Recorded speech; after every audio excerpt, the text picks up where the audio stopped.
Hey guys, welcome or welcome back to my channel. My name is Mo, and if this is the first time you're seeing my face, what's good, what's poppin'? If you want to join the MoLife family, hit the subscribe button below this video, and if you click on the bell next to that, you'll be notified every single time, I repeat, every single time I upload a video, and that's a what? Period. So as you can tell by the title, this is episode 2 of Surviving Uni 101. Oh, by the way, I'm changing the name because I'm in Birmingham.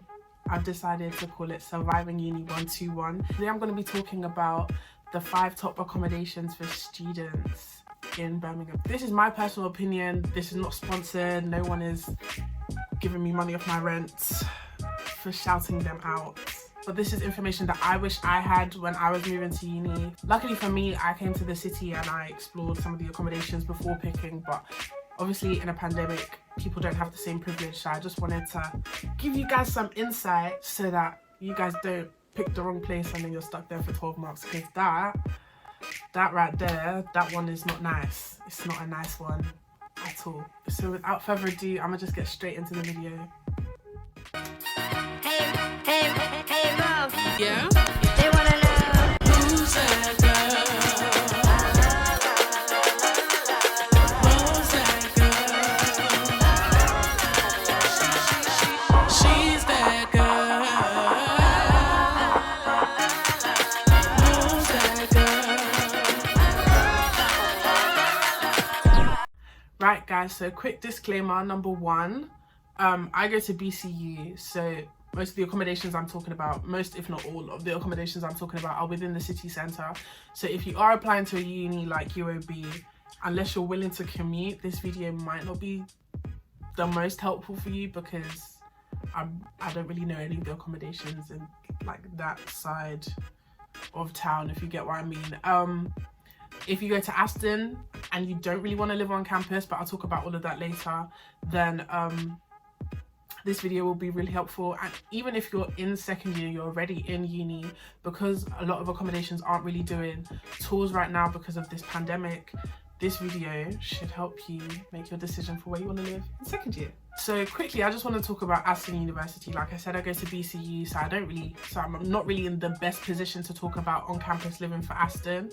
However, they have a lot of accommodations on campus, so if you are trying to live on campus, then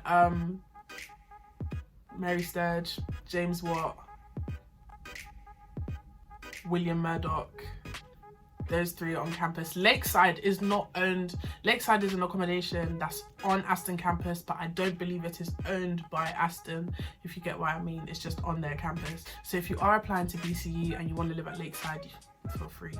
Accommodation on campus for BCU, yeah, no. It's not at that. I'll tell you now, and for free, it's not at that. What's it called? So the building is called Uni Locks, really close to campus, like right behind Millennium Point, which is like our main building. Yeah, I mean, it's nice and whatever, but yeah, no. They have a curfew, they have a guest limit. There's just a lot of, like, security is tight there regardless of the pandemic or not, I'll be so real. So yeah, I wouldn't really recommend on-campus living for BCU either, but I believe the prices are quite affordable, and accessibility to the uni is next to perfect. But now I'm just going to talk about my top 5. I'm going to try and insert some pictures or like clips. Like I said, all of these accommodations are within the city centre. They're literally walking distance from each other. So accommodation number 1 that I would recommend for you to live in is Onyx. I know there has been a lot of talk around Onyx. I know, but honestly, the accommodation is actually really good. If you want to talk in terms of facility, the building is really nice. They have loads of social areas that obviously we didn't really get to experience to the fullest this year because of the pandemic. I believe there is a room tour on my channel. If there is, it will be linked in the eye above. In terms of pricing, it is a bit on the pricey side. There are definitely accommodations more expensive than Onyx though. Obviously you don't have to pay an arm and a leg for a room.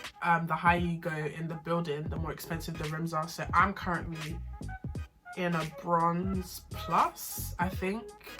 Bronze or a bronze plus. So I'm paying about how much am I actually paying for this place? I'm paying like 150, between 150 and 155 a week. You can pick the duration of your stay, and obviously your price will change depending on how many weeks you've booked in your contract. But honestly, I feel like next year this accommodation, especially for people new coming to the city, it'll be amazing. They'll have a lot of social events going on, and even if they don't, it'll be a great way to socialize. You'll meet loads of new people.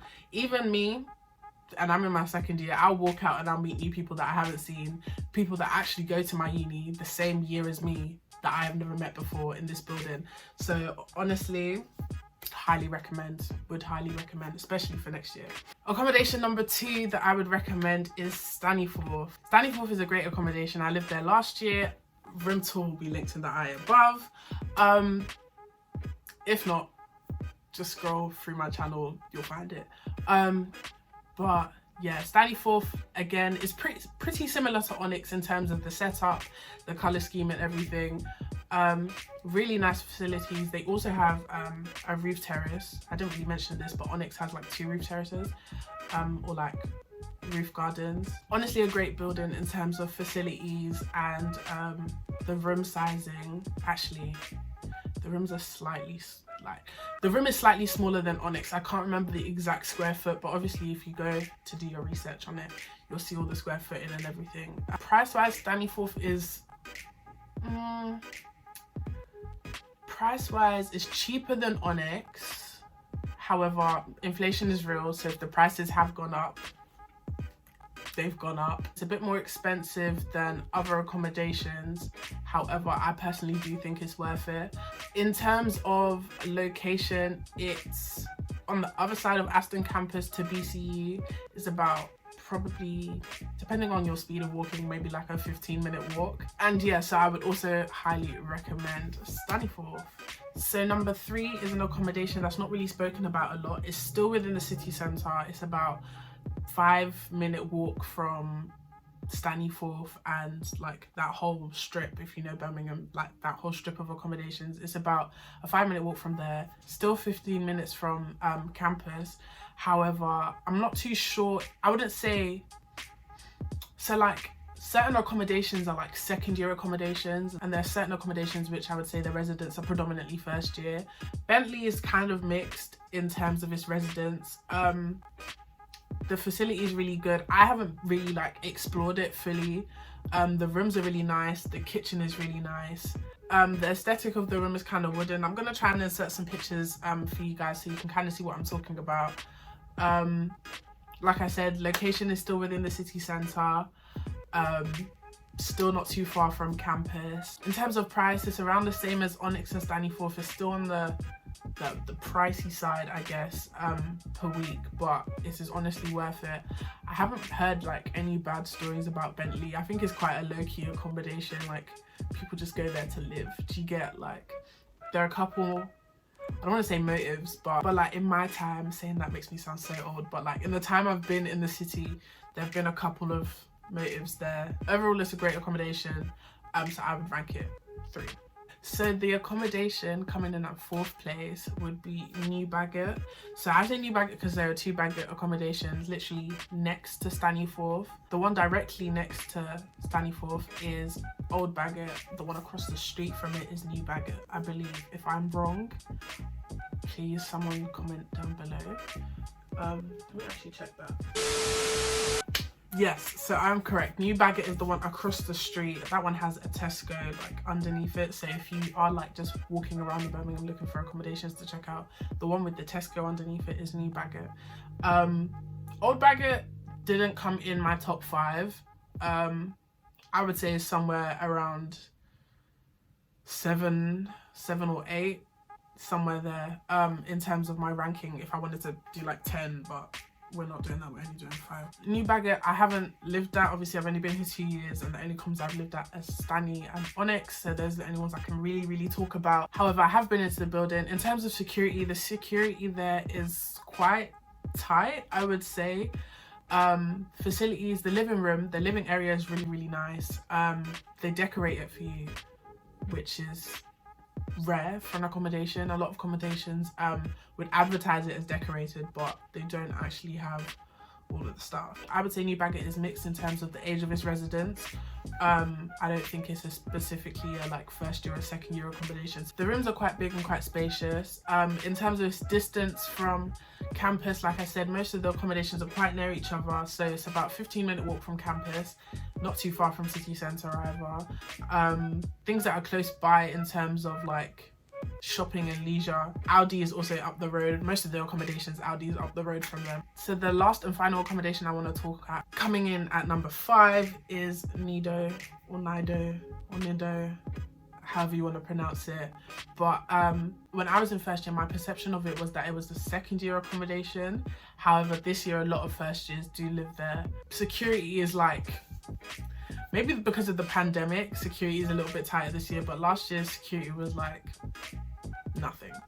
Yeah, take that how you want it. But in terms of getting people in and stuff, it was never really a struggle to try and get into the accommodation if you didn't live there. Facilities are quite nice. They have a gym. The common room is quite big. They have a TV room or like a cinema room as well. I believe they have like a garden area. And that's kind of it. Nido doesn't really have like all the glitz and the glam of like Stanny and Onyx.